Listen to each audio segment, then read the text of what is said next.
বিশ্ব রাজনীতির মানচিত্রে এক নতুন অধ্যায় শুরু হলো বেলজিয়ামের ঘোষণার মধ্য দিয়ে। দীর্ঘদিন ধরে ফিলিস্তিনের রাষ্ট্র স্বীকৃতির দাবি আন্তর্জাতিক অঙ্গনে উত্থাপিত হলেও এবার ব্রাসেলস থেকে এলো এক ঐতিহাসিক বার্তা। বেলজিয়ামের পররাষ্ট্রমন্ত্রী ম্যাক্সিম প্রেভো ঘোষণা দিয়েছেন, সেপ্টেম্বর মাসে জাতিসংঘ সাধারণ পরিষদের অধিবেশনে তারা আনুষ্ঠানিকভাবে ফিলিস্তিনকে একটি স্বাধীন রাষ্ট্র হিসেবে স্বীকৃতি দেবে। বিবিসির তথ্য অনুযায়ী প্রেভো এক্স প্ল্যাটফর্মে লিখেছেন, ফিলিস্তিনকে আমরা জাতিসংঘে স্বীকৃতি দেব এবং একই সঙ্গে ইসরায়েলি সরকারের বিরুদ্ধে কঠোর নিষেধাজ্ঞা কার্যকর করা হবে। তার এই বক্তব্য ইউরোপীয় কূটনীতির এক বড় পরিবর্তনের ইঙ্গিত বহন করছে।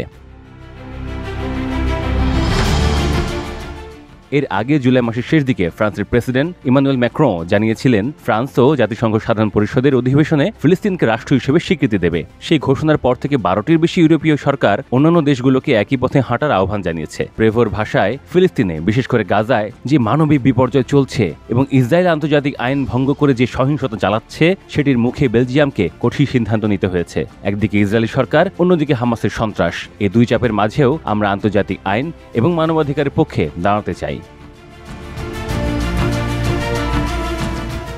আন্তর্জাতিক সংবাদ মাধ্যম সারাইভো টাইমসের তথ্য অনুসারে বেলজিয়াম নিউ ইয়র্ক ঘোষণা বা নিউ ইয়র্ক ডিক্লারেশনে সই করতে যাচ্ছে। এই ঘোষণার উদ্দেশ্য হল একটি কার্যকর দ্বি-রাষ্ট্র সমাধানের পথ প্রস্তুত করা, যেখানে ইসরায়েল ও ফিলিস্তিনকে পাশাপাশি দুটি স্বাধীন রাষ্ট্র হিসেবে প্রতিষ্ঠা করার আহ্বান জানানো হচ্ছে।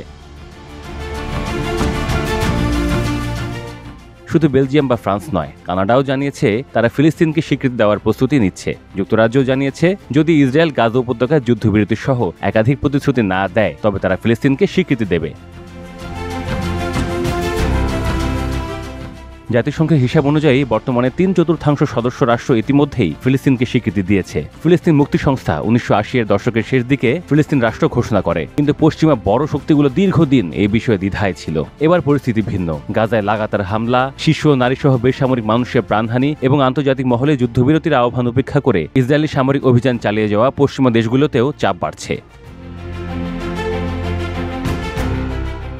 ইউরোপের রাজনৈতিক মহলে মানবিক দায়বদ্ধতা এবং আন্তর্জাতিক আইন মানার প্রশ্নে একটি নতুন ঐকমত্য গড়ে উঠছে। অনেকে মনে করছেন, বেলজিয়ামের এই সিদ্ধান্ত ইসরায়েলের ওপর কূটনৈতিক ও অর্থনৈতিক চাপ বাড়াবে, কারণ নিষেধাজ্ঞার আওতায় ইসরায়েলের সঙ্গে বাণিজ্যিক, সামরিক এবং আর্থিক লেনদেনে সীমাবদ্ধতা আনা হবে। এতে ইসরায়েল কেবল কূটনৈতিকভাবেই বিচ্ছিন্ন হবে না, অর্থনৈতিকভাবেও চাপে পড়বে। এখন নজর থাকবে সেপ্টেম্বর 9 থেকে 23 তারিখ পর্যন্ত জাতিসংঘ সাধারণ পরিষদের অধিবেশনে। সেখানেই আনুষ্ঠানিকভাবে ফিলিস্তিন রাষ্ট্র স্বীকৃতির প্রশ্নে বেলজিয়াম ও ফ্রান্সের ঘোষণা বাস্তবায়িত হবে। যদি আরও কিছু ইউরোপীয় ও পশ্চিমা দেশ এতে যোগ দেয়, তবে এটি ইসরায়েল ফিলিস্তিন সংঘাতের ইতিহাসে এক টার্নিং পয়েন্ট হিসেবে বিবেচিত হতে পারে।